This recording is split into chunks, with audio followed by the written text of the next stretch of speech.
Sign right here on the dotted line, and the house is yours." The realtor smiled.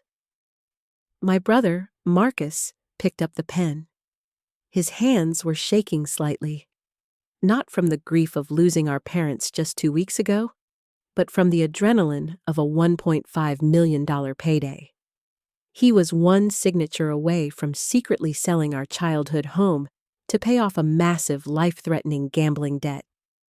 But before the ink could even touch the paper, I kicked the glass door of the conference room open and slammed a heavy, leather-bound document onto the mahogany table. "He can't sell you this house," I said, looking dead into the buyer's terrified eyes, "because he doesn't own a single brick of it." To understand how we ended up in that room, you need to understand Marcus. Growing up, Marcus was the golden child. He could do no wrong in our parents' eyes. But beneath the charm and the college trophies, Marcus had a dark, consuming sickness. Gambling. It started with sports betting in his 20s and spiraled into underground poker games and massive casino markers. For years, he bled our parents dry. He'd cry, beg, promise to change, and they would bail him out, dipping into their retirement funds just to keep his kneecaps from being broken by loan sharks. I moved 3 states away just to escape the constant drama and financial drain. But what Marcus didn't know was that 2 years before their tragic passing in a car accident, our parents finally woke up. They realized that leaving Marcus half of their estate wouldn't help him. It would just be a massive payout to his bookies. So, they made a secret trip to one of the most ruthless estate planning attorneys in the state. They didn't just write a will. Wills go through probate court. Wills become public record. Wills can be contested by angry relatives. No, our parents established a strict, legally binding, revocable living trust. They transferred the deed of the house, the bank accounts, and every single asset into the name of the trust. And the most important part? They named me as the sole trustee and the executor of the estate. Marcus was left a small, heavily restricted allowance that I controlled. On paper, our parents owned nothing when they died. The trust owned it all, and I controlled the trust. But my parents made me promise not to tell Marcus until the time was right, fearing he would cut them off completely in their final years. Fast forward to the funeral. It was a somber, rainy Tuesday. Marcus put on an Oscar-worthy performance, sobbing violently over the caskets, playing the role of the devastated, loving son. But I noticed something disgusting. Standing right behind him, shadowing his every move, was a guy in a cheap, ill-fitting suit. Marcus introduced him to our relatives as Jimmy, my supportive best friend. But Jimmy had a teardrop tattoo, a thick neck, and kept anxiously tapping his gold watch. I knew exactly who Jimmy was. He wasn't a friend. He was a debt collector, a bookie. Marcus owed so much money to the wrong people that they literally sent an enforcer to our parents' funeral to make sure Marcus didn't run, and to guarantee they got their cut of the inheritance. While I was mourning, Marcus and Jimmy were whispering in the corner, looking at the house like it was a giant ATM. I was furious.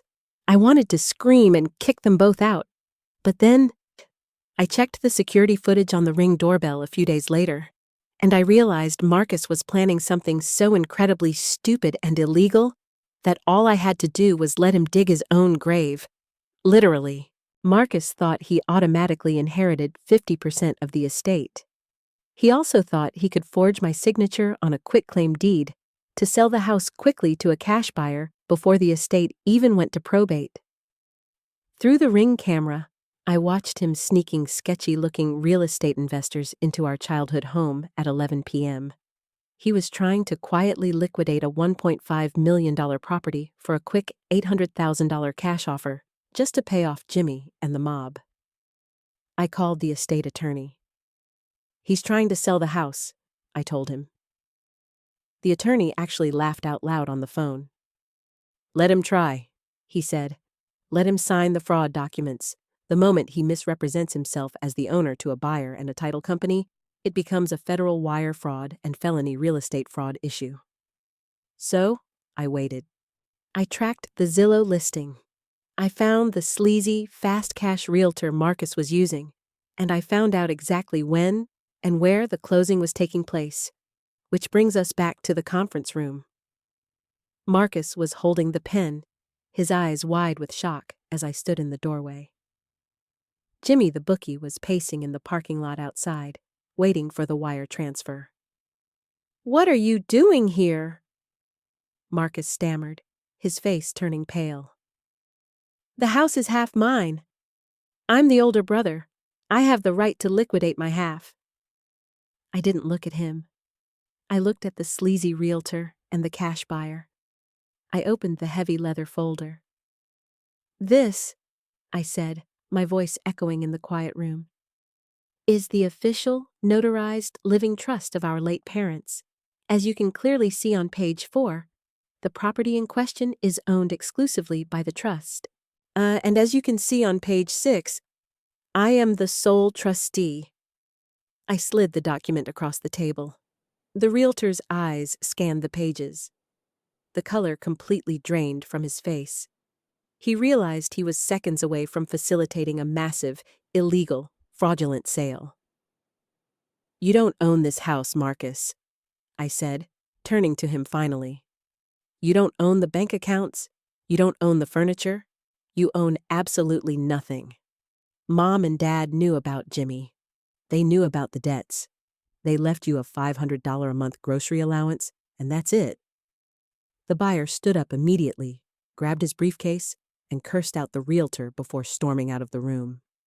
The realtor started shouting at Marcus, threatening to call the police for falsifying ownership documents. But the police were already on their way. My attorney had alerted the authorities about the attempted wire fraud. As the sirens wailed in the distance, Marcus fell to his knees. He wasn't crying over the house anymore.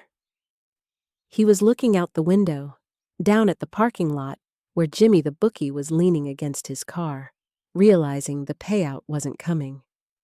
"You killed me," Marcus whispered, trembling. "No," I replied, packing up my folder. "You gambled yourself away. I just closed the casino." Marcus was arrested that day for felony fraud. And because he went to prison, Jimmy the bookie couldn't exactly get his money.